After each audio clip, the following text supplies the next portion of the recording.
everybody, welcome back to my channel. This video is pretty much all on carnivore, keto, high fat, low carb, and something called OMAD. Some of you have been asking how I eat generally in a day, so this is what this video is going to be about. Now, if you like what you've seen in my channel and you want to see more, please like and subscribe, and feel free to share this video and comment as well. And let me know how you do your day-to-day with nutrition right below in the comments, and let's have a conversation. So on that note, how do I go about my day?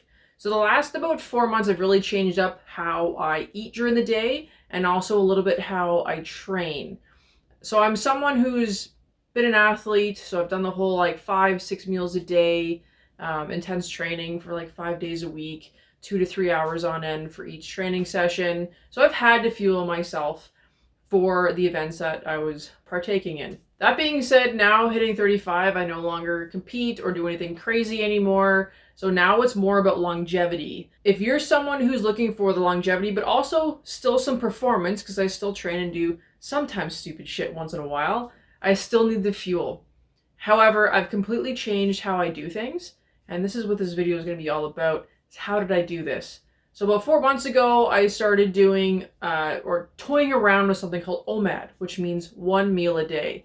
And to most nutritionists or dietitians or people out there, they think I'm fucking nuts. And the reason why they think I'm crazy or nuts or all the above is because typically in nutrition training, we're taught that we need to eat multiple meals a day. And that's how I was taught. But going through this transition and really toying around with methods that are unconventional, I've learned that the unconventional stuff is what works, for me anyway. So throughout my day, I typically eat 1 meal a day, or sometimes 2, depending on what I'm doing that day. Another thing that I've done to incorporate in my day, and I've been doing this for probably over 5 years now, is something called intermittent fasting. Now, when I started, I wasn't doing a 16 and 8 window. I started with 12, worked my way up to 14, and then to 16. I prefer 14, but a lot of the times I'll do a 16, and once or twice a month, I'll work my way up to a 24, which sounds crazy, but once you kind of get through that window and you've done it before, it's not that hard. So what am I doing when I'm eating, which is the most popular question? Well, I'll either break my fast with something called a bulletproof coffee. Now, if you're on my social media and you've been following me for a little bit, you know that bulletproof coffee has been my thing. I've posted videos of me making it, different recipes, and promote Bulletproof, David Asprey, a lot because I do like his line. So I'll break my fast with a bulletproof coffee. If I don't have time to make one, I'll just make sure I use really heavy cream. The days that I'm not having coffee, it'll be a lot of bacon and eggs. I love bacon and eggs.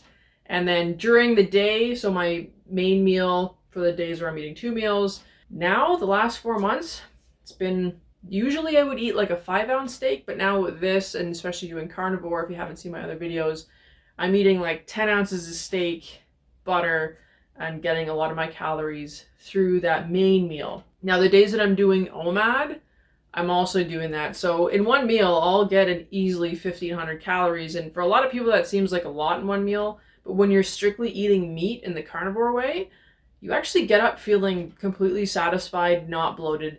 And if you haven't tried carnivore, I know it sounds crazy. I thought it was crazy. I actually thought it was really dumb because of the knowledge I have in nutrition. And then after doing it for 30 days, I was like, there's something to this. Boop.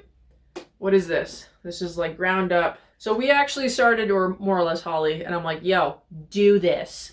And so she is. So Holly has made organ supplements. We're making our own. So that thing is filled with brain and organ meats. Why? Because in nose to tail, you should be eating the organs for all your vitamins and minerals.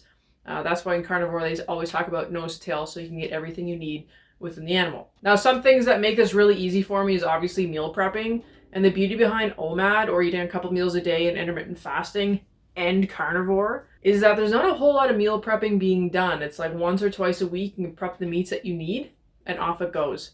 And I'm not strictly just eating steak. I'm also eating some seafood as well as poultry. So meal prepping is key because as I found, and if you want to go back and see some of my vlogs from carnivore, eating out is not always the easiest, especially if it's on the fly. So meal prepping is definitely something you should be doing, whether you're keto, high fat, low carb, or carnivore, or in general, you should just be meal prepping anyway, because then it saves you from spending money out and also eating things that you shouldn't be eating. On top of that too, a lot of the healthy foods that we see in restaurants are also not that healthy when you look at what they're cooked in and the stuff that's put on the meat or the veggies or whatever. It's not always that healthy. I am going to be doing another video on oxalates. It is coming, so please wait for that. So if you are someone that's eating a lot of vegetables, if you're a vegetarian or vegan watching this and hate me because I eat a lot of meat, that's cool. I will also have a video coming out on oxalates and how if you're constantly eating a lot of the high oxalate vegetables, that's not good. So if you're vegan and you hate me, that's cool. Just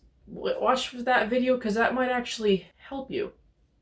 So what are some benefits behind intermittent fasting? One, it's going to give your digestive tract a break. It's going to allow your body to repair at a cellular level, improve insulin levels. Now, if you're someone wanting to try intermittent fasting for weight loss, have at her. Do it. For myself, I like to do it for performance in the gym. Now, again, going back to my other videos, intermittent fasting and OMAD, or 2 meals a day for me, hasn't done anything negative to me. I've actually gained muscle mass, dropped body fat. My energy has improved.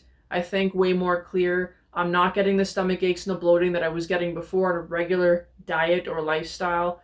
And that's the other thing, is you want to go into this with the lifestyle, which is me. I'm going in for longevity. I'm not necessarily going in because I'm stepping into a ring.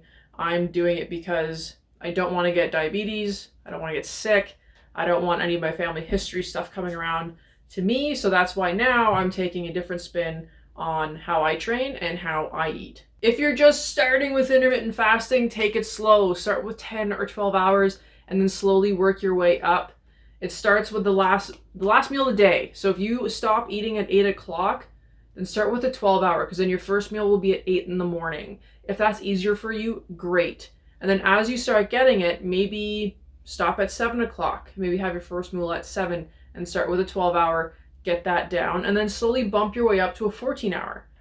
And then eventually see if you can get to 16, which you can, because at the end of the day, a lot of this is, if you're looking for a good recipe book, Sean Baker's got some stuff out, and he also offers some free stuff online on his website, so you can do that as well. I'll attach the link below to go see Sean Baker's stuff. Carnivore MD, Dr. Paul Salandino, he's got some really cool info out there too for the people that want to try carnivore. If you don't want to try carnivore, that's cool. If you want to try keto or whatever, there's still some really good recipes on there that are high in fat, and you can make it moderate protein. The last thing I'll cover is OMAD good for athletes? Now that's up for debate. I mean, personally, if you're a bodybuilder and you're looking to put on some mass, I probably wouldn't necessarily recommend OMAD because you want to put that mass on. If you're a kid who's growing, I probably wouldn't recommend OMAD. So you really have to look at what you're doing. Now for me, I still train, but not like crazy like I used to. And OMAD and the 2 meals a day were great for me. Same with the intermittent fasting and being carnivore or a high fat, low carb. Still works phenomenal for me. The best it's ever done. But again, if you're a bodybuilder or you're an endurance athlete, I wouldn't recommend it. If you guys have any questions in regards to keto, high fat, low carb, or the carnivore diet, please write below. I'll be more than happy to help. If there's something that you may not understand, please write it below. I don't mind putting out a video. And that's why I do these things, is for you guys, so you can get a better grasp on certain diets or lifestyles. And here for someone who's actually doing it versus someone who's not doing it and just spitting bullshit. And for those of you asking, no, I won't be trying a vegan diet. So on that note, thanks for watching. Please like and subscribe and comment. And right below, again, in that comment section, let me know what you're doing for your diet, what's worked for you, why you've done it. Super interested to see what people are doing. On that note, I will let you guys go, and I'll be putting up a video again in the near future.